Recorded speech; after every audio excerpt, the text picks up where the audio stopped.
pembelajaran yang betul. Seharusnya kita harus mengetahui bagaimana itu minat anak, bagaimana itu kebutuhan yang berbeda anak. Salah satunya yang masuk pembelajaran diferensiasi itu dari awal itu ada penelusuran data seperti itu. Ya, pembelajaran yang kita lakukan itu harus berorientasi kepada profil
pertumbuhan waktu pelajaran agama berarti itu secara bergilir. Seperti itu penanaman pembiasaan-pembiasaan yang dilakukan, yang harus kita lakukan setelah kita. Kemudian selain ada nilai kebajikan dalam institusi, ada keterampilan hidup atau life skill. Contohnya apa Pak Ari? Keterampilan hidup dalam kita, misalnya banyak apa ya,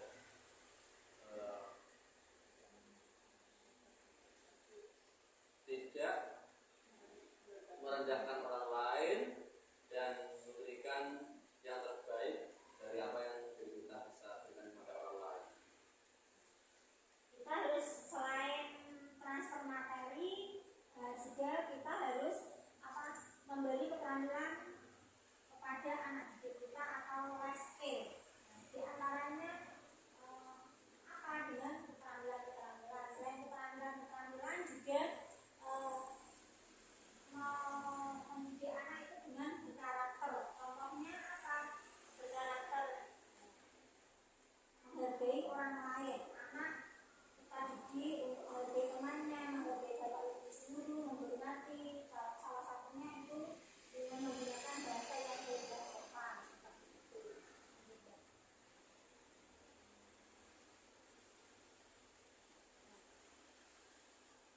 Pada disiplin positif ini juga ada kebutuhan dasar yang harus kita ketahui dalam kehidupan kita dan anak didik kita. Kebutuhan dasar itu yang dimaksud apa? Kebutuhan dasar adalah segala sesuatu yang kita lakukan untuk mendapatkan apa yang kita inginkan. Seluruh tindakan yang kita lakukan memiliki tujuan tertentu dan semua usaha terbaik kita lakukan adalah dalam rangka agar kebutuhan dasar kita terpenuhi. Nah, kebutuhan dasar manusia itu apa saja?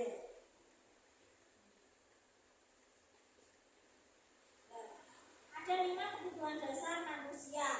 Salah satunya bertahan hidup. Bertahan hidup, contohnya makan, pakaian, tempat tinggal, keamanan, kesehatan. Kemudian yang kedua, kasih sayang dan rasa diterima. Rasa diterima, dipedulikan, berbagi, kerjasama, menjadi bagian dari kelompok. Itu merupakan kebutuhan dasar kasih sayang dan rasa diterima. Kemudian yang ketiga, penguasaan. Kebutuhan dasar manusia, penguasaan itu contohnya harga diri, keinginan untuk dianggap memimpin, berprestasi, diakui, dan didengar. Kemudian kebutuhan dasar yang selanjutnya yaitu kebebasan. Kebebasan contohnya apa, Bu Ani? Kebebasan sebenarnya mandiri, memiliki pilihan atau mencoba sesuatu hal dan dapat mampu mengendalikan dirinya sendiri. Ya, itu contoh kebebasan. Yang terakhir kesenangan. Menurut Pak Sal, kebutuhan kita, kebutuhan dasar manusia yang merupakan kesenangan, contohnya apa Pak?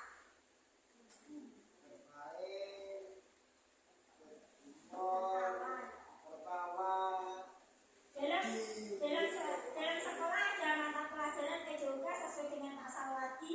Nah, itu merupakan kesenangan bagi anak-anak. Olahraga merupakan mata pelajaran yang dinanti-nantikan oleh anak-anak yang 1 minggu notabene hanya sekali. Itu merupakan mata pelajaran yang ditunggu-tunggu dan dibutuhkan oleh anak-anak kita. Itu merupakan hasil pemenuhan kebutuhan kesenangan.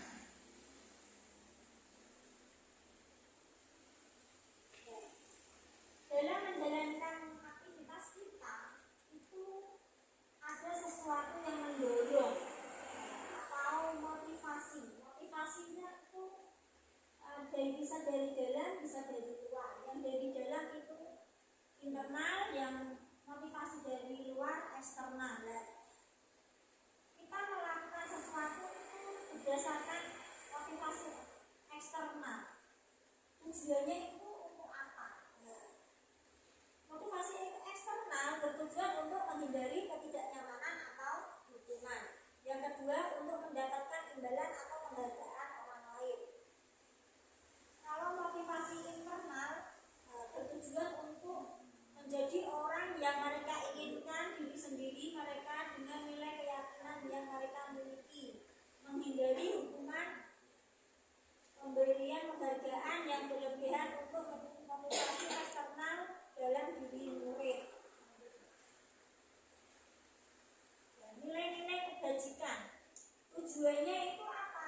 dengan hukuman, konsekuensi, restitusi. Nah, ciri-cirinya bagaimana? Nilai-nilai kebajikan yang berorientasi hukuman, ciri-cirinya apa Pak Ali? Yang pertama ada hukuman. Nah, salah satunya adalah tidak terencana atau tiba-tiba, kemudian murid tidak tahu apa yang akan terjadi atau tidak dilibatkan. Kemudian bersifat satu arah, kemudian berupa hukuman fisik atau psikis. Itu merupakan nilai-nilai kebajikan yang berorientasi dengan hukuman. Yang kedua, nilai-nilai kebajikan berorientasi konsekuensi. Contohnya apa, Bu Yanti?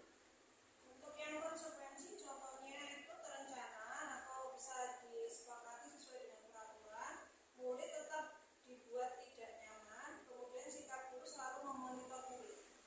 Ya, itu konsekuensi. Konsekuensi itu tujuannya apa? Anak itu dengan sendirinya sadar atas kesalahannya dan bertujuan untuk memperbaiki dengan sendirinya. Kemudian nilai-nilai kebajikan yang restitusi. Nah, nilai-nilai kebajikan restitusi menurut Pak Edi bagaimana Pak?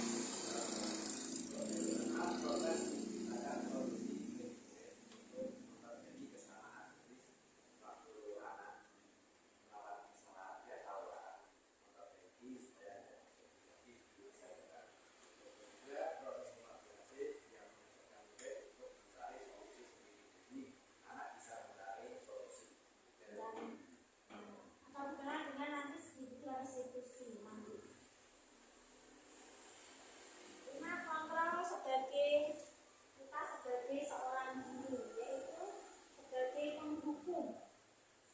Kita seorang guru itu kalau murid melakukan kesalahan, seorang guru langsung memberi hukuman.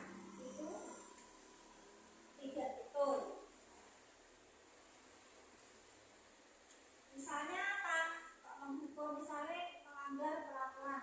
Kamu tidak sesuai peraturan, saya hukum. Awas kalau kamu keluar kelas nanti dapat hukuman. Seperti itu sebagai posisi kita sebagai penghukum.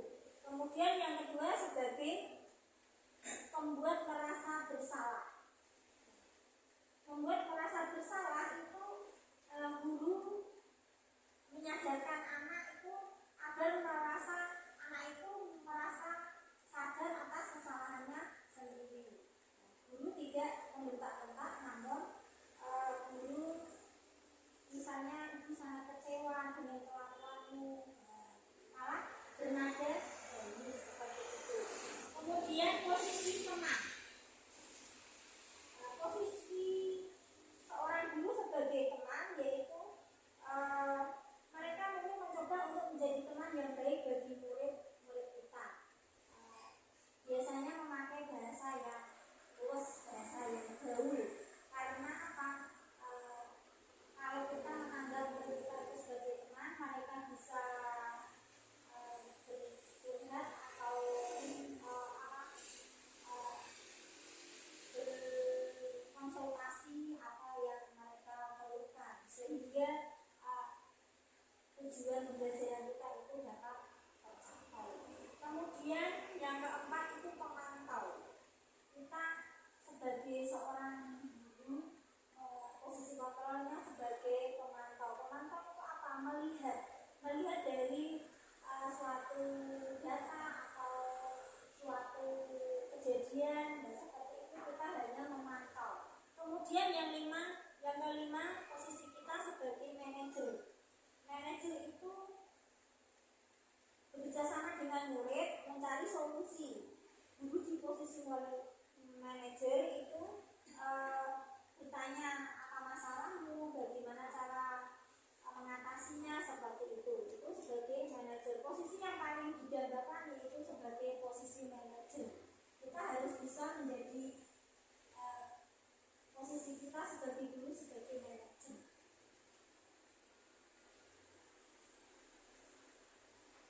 Kemudian posisi kontrol sebagai penghukum, rasa bersalah, seperti itu contoh-contohnya. Lanjut. Sekarang keyakinan kelas.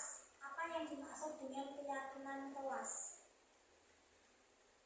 Keyakinan kelas itu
Pembentukan keyakinan kelas bersifat netral merupakan pernyataan universal dibuat dalam pernyataan positif sedikit saja agar mudah diingat sesuai dengan kondisi kelas dan sesuai dengan yang diterapkan. Semua warga sekolah, warga kelas dilibatkan saat membuat keyakinan keluar. Nah, maksudnya kita sebelum melaksanakan pembelajaran, misalnya di awal semester itu membuat keyakinan kelas. Kita sudah melaksanakan ya, kan setiap kelas kita rasa sudah melaksanakan, kita membuat keyakinan itu kesepakatan antara murid dan guru. Diupayakan anak-anak tidak melanggar kesepakatan kelas tersebut atau keyakinan kelas tersebut. Dalam menyelesaikan masalah, kita tidak langsung memberi hukuman atau imbalan kepada anak. Nah, misalnya anak-anak itu mengalami kesulitan, kita harus mencari solusi, tidak langsung menghakimi. Nah, salah satunya itu menggunakan segitiga restitusi. Nah, apa itu segitiga restitusi? Menurut Pak Edi apa Pak? Segitiga restitusi. Segitiga